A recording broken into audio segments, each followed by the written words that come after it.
Le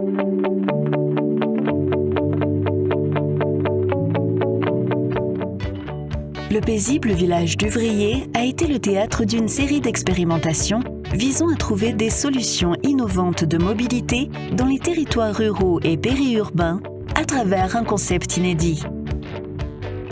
Pour la première fois au cœur de la circulation, deux technologies ont été associées: les véhicules automatisés et la mobilité à la demande.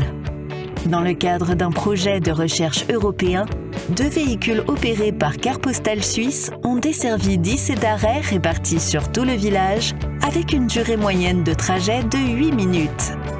Il s'agit d'un environnement de test et de développement unique en situation réelle.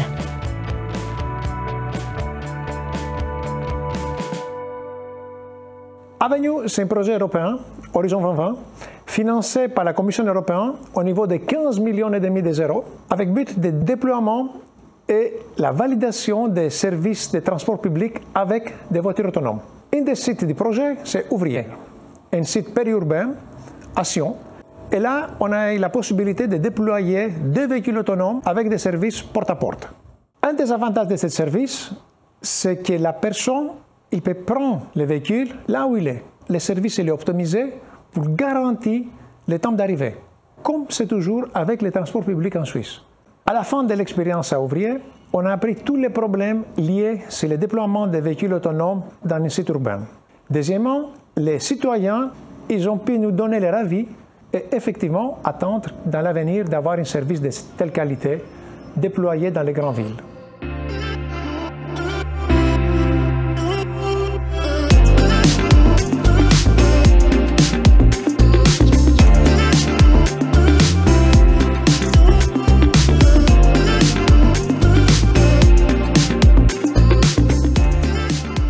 Au sein du Labo Vita, nous essayons de développer une nouvelle intelligence artificielle qui permet d'analyser le comportement des gens pour pouvoir les assister.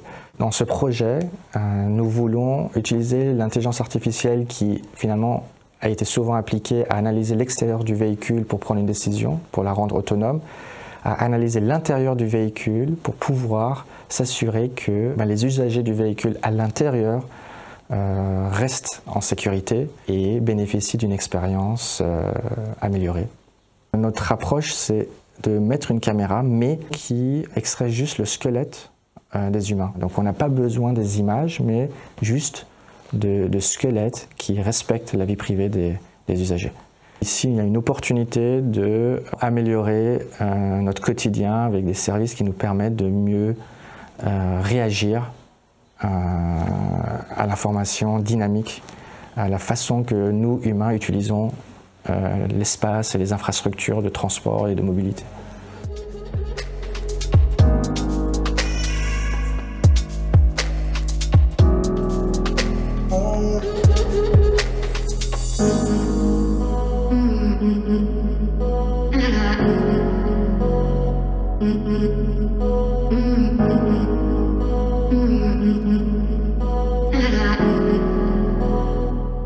Les personnes en situation de handicap sont souvent confrontées à des problèmes de mobilité et travailler avec elles sur les transports va permettre de leur donner plus d'autonomie et contribuer à une meilleure inclusion sociale. Notre travail, c'est de concevoir le service pour qu'il fonctionne sans l'aide de personne et que une personne en fauteuil ou une personne aveugle soit rassurée quand elle utilise une navette autonome. Durant cette recherche, nous avons constaté que des obstacles peuvent se retrouver à différents endroits, donc pas uniquement à Uvrier, mais dans d'autres villages où un service de navette autonome serait mis en place. Et nous avons aussi constaté qu'il fallait chaque fois refaire cette recherche dans les endroits où une navette autonome serait mise en service.